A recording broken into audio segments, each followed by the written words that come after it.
So absolute pleasure to introduce Dr. Naeema Pasha, Director of Careers at the amazing Henley Business School, stunning school, amazing school, with her presentation to Humans AI and a Bigger Productivity Pie. Well, who's Naeema? Well, she leads a team and delivering great personal and professional development and research on the future of work. At Henley Business School, she runs a fantastically innovative team. They are really, really interesting and diverse team. It's a credit to the school what she does with them. And they've gone from startup to scale up, which is such an interesting way to think and a perspective about the team that she has. They're providing creative, challenging places for people, enable them to design a career path and not only defines who they are, but it's in the context of this very uncertain world that we live in. So thank you so much, Naeema, for coming to talk to us. And please enjoy your presentation.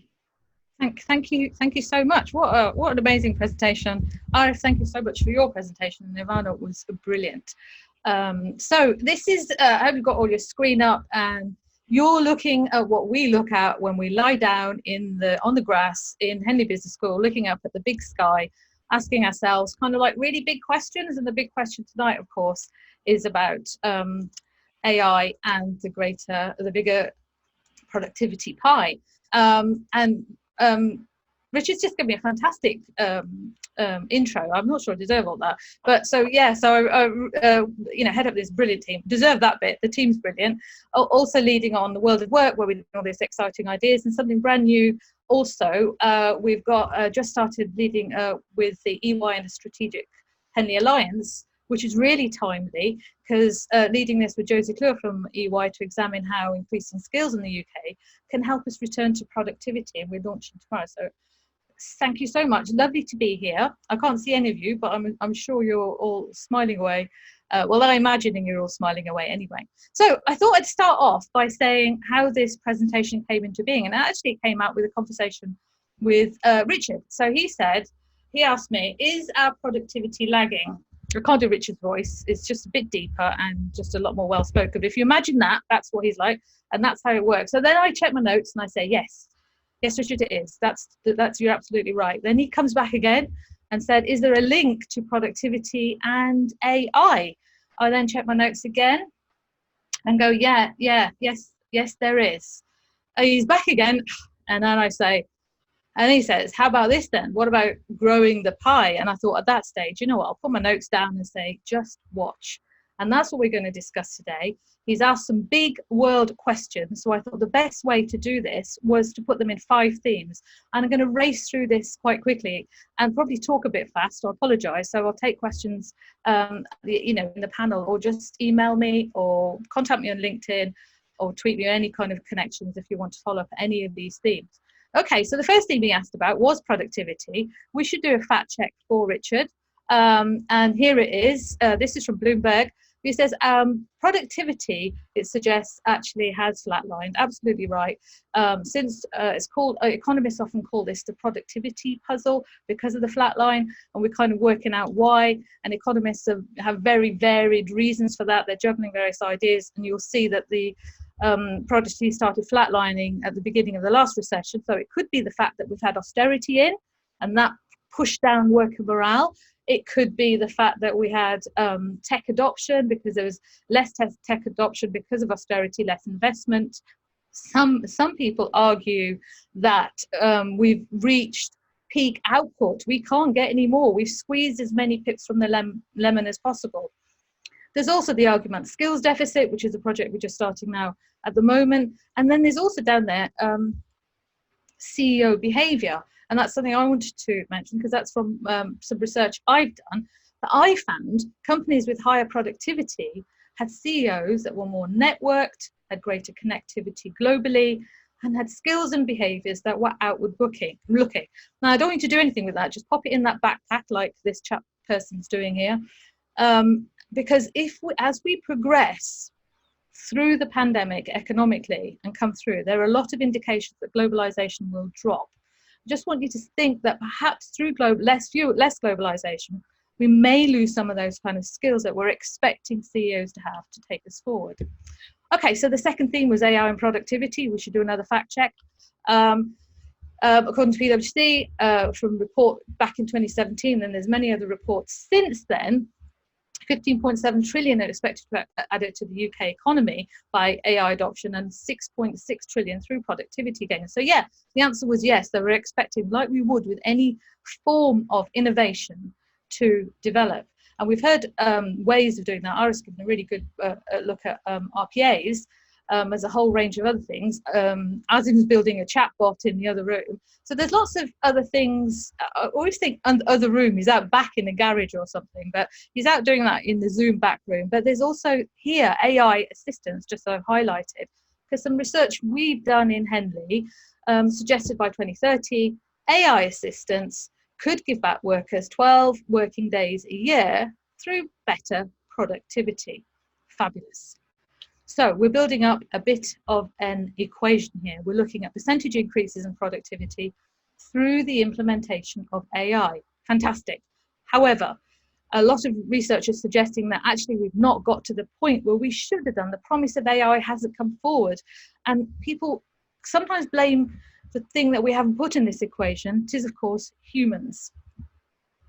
Because one reason is that it's argued that AI is not moving fast, as I said, is because humans aren't ready, because we're fearful of AI, we don't trust AI, we could be a bit Luddite about AI, we're just like, probably media are telling us that we're going to be taken over by killer robots, and all these things are against it. I'm going to put forward another premise, because what we get is a lot of tech gurus, tech evangelists talking about trust, and they come in with quite esoteric statements like this. They say the AI does not hate you, nor does it love you, but you're made out of atoms, which it can use for someone else, something else.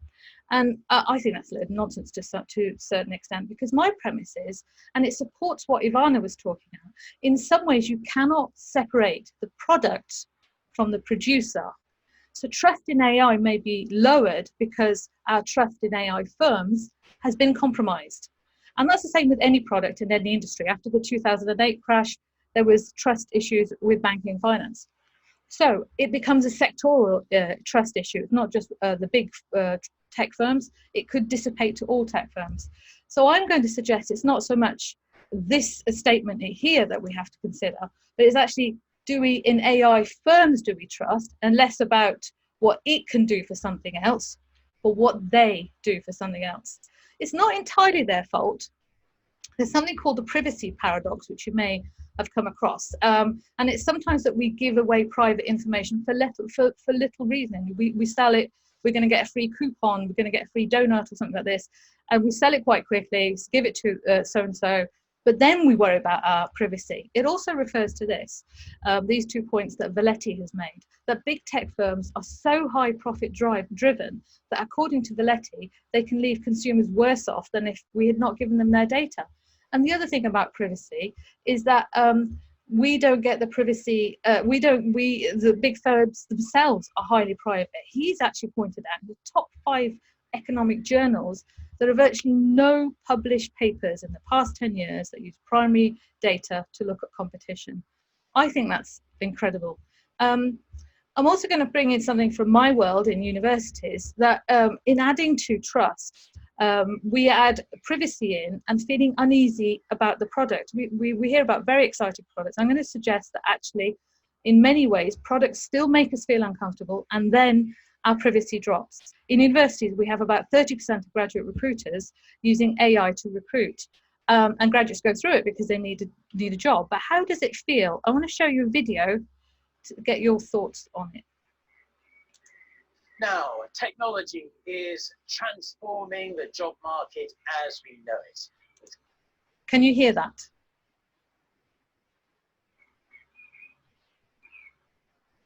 I didn't. Yes. We could until you said, "Can we hear that?"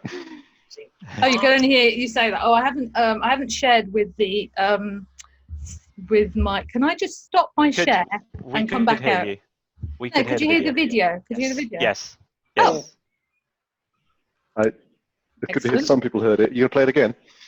Now, technology is transforming the job market as we know it, with companies here in South Korea increasingly using artificial intelligence in their recruitment processes.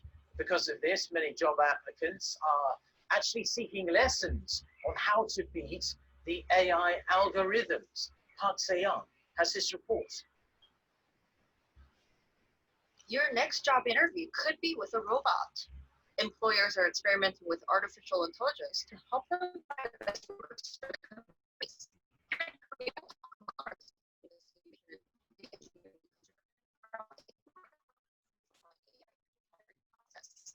And according to the Korea Economic Research Institute, nearly a quarter of the top 131 corporations in the country currently use or plan to use AI in hiring. While this may help businesses whittle down their piles of job applications, the AI algorithms have become a new source of frustration for job seekers. Job seekers are desperate enough to exaggerate their capabilities in order to have employers take another look at them. But you can't trick AI. As a job seeker, I think I'll feel hopeless if AI interviews are made popular and the majority of companies use them. The interviewees get their verbal responses and facial expressions deconstructed and analyzed by the AI algorithm. One program assesses 37 different capabilities of a job applicant, including their subconscious behavior. We believe the actual performance or competency of the applicants cannot be properly assessed when they're deliberately thinking, responding, and acting during interviews. We want to see how the applicants subconsciously react and deal with situations. The increasing prevalence of AI in the hiring process has gotten job seekers turning to cram schools to prepare for interviews with robots. Job applicants learn how to answer interview questions as well as to maintain their composure and positive facial expressions. But there are worries that all this adds to the expense and workload of an already tough job search process. Park Se-young, Arirang News. So what we find there, and it's the same because we looked at a survey with our own students in Henley and Reading, is that they also feel it uncomfortable. They feel, and they're only going through the process because they know they have to get a job. The process makes them feel comfortable, they're concerned about privacy, and actually the trust in the organisation starts dropping again. So we're on the fourth theme now, which is pie. I don't think it's about lunch, but we're talking about how we can possibly grow the pie for both increased an organisation's value and worth, and see if we can grow that for both societal and shareholder value, and if this is actually pie in the sky. Another quick video now, and this is a Professor Alex Edman who teaches at London Business School and also Henley Business School, and he talks about his process of growing the pie. Why do businesses exist? To earn profit or serve a purpose? It's not an either-or choice. Companies can achieve both. Serving wider society is particularly urgent today because the magnitude of social problems has grown. People believe that the current system of capitalism is not working for all. We have this view that purpose and profit are in opposition to each other. This is what I call the pie-splitting mentality, that the value that business creates is a fixed pie. So anything given to society is at the expense of shareholders. When you think about some of the most successful management innovations, one example being the assembly line, those have been to try to extract as much as possible from society to give to shareholders. It's important to note that the pie-splitting mentality is sometimes practiced from the other angle. So those who believe in serving wider society think that the only way to increase society's share of the pie is by reducing investor share. But that's also problematic because investors are not nameless, faceless people. Investors are not them, they are us. They include pension funds and citizens saving for retirement. So it's critical for business to serve social problems, but also to do so in a profitable way that also generates returns to investors, which include us. So what my book emphasizes is the pie growing mentality, the idea that you can create more value for society, but also be more profitable as a byproduct. You might think that the pie growing mentality is pie in the sky. It's just too good to be true. But what I present is rigorous evidence showing that companies that deliver more value to wider society are also more profitable in the long term. So what can a leader do to grow the pie? It's to run her firm with a sense of purpose. I define purpose as the answer to the question, how is the world a better place by your company being here? And that sounds great, but a company has limited time and resources, and therefore its efforts need to be targeted. Purpose and serving society It's not just worthy, it's not an optional extra that can be delegated to a corporate social responsibility department. It's critical and fundamental to a business's long-term success. Brilliant. Okay, so we're coming about productivity. We're looking at AI and we're looking at humans, and this is work. Edelman's research, and there's a bank of research, it's just not just him, about how you can create organizations that do good work and do good things for society and for their employers. And they don't pursue this relentless profit motive. And what we find is actually through those organizations that there is actually a good link between good work and productivity, and where technology is harnessed well. So there's a lot of evidence for that. Right, we're coming to the fifth theme now, and it's about the pandemic and productivity. So Richard asked a question right at the beginning about your productivity and a bunch of other stuff about how you felt about working at home and so on and so forth. And 72% of you felt you were more productive. So that's not surprising, because you're on Zoom, so you've already in some ways selected, it's a selective audience, because what we find, if you look at the data on people feeling more productive or less productive, it's people who are in high professional jobs who actually come out more productive, and people who are in earning much less, the data shows that they are far, far less productive. In fact, there's a big divide in how people feel about their productivity. The results that we've been, this is taken a separate surveys, that people are saying that the pandemic has showed actually how big the gap between rich and poor, with 64% people saying that, and 67% realising those with less education, less money, fewer resources are being unfairly burdened by the pandemic. So I'm going to go into something a little bit more deeper. So we can think about what the COVID has taught us about humans, AI and productivity. I believe it's what it's done is compress trends and exaggerated differences, such as we've seen with a complete difference in terms of productivity, in terms of how much you earn and what kind of job you have.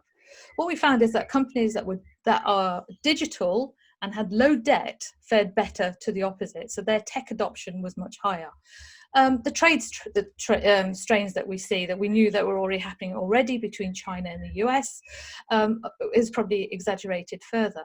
We've done some research in Henley on supply chain, and our research showed that those firms that were in access to 3D printing, IoT, and robotics were actually able to pivot their supply chains much better. They just showed more, it could be that they showed more agility because that's the way they think, but it's also the way their supply chains were structured.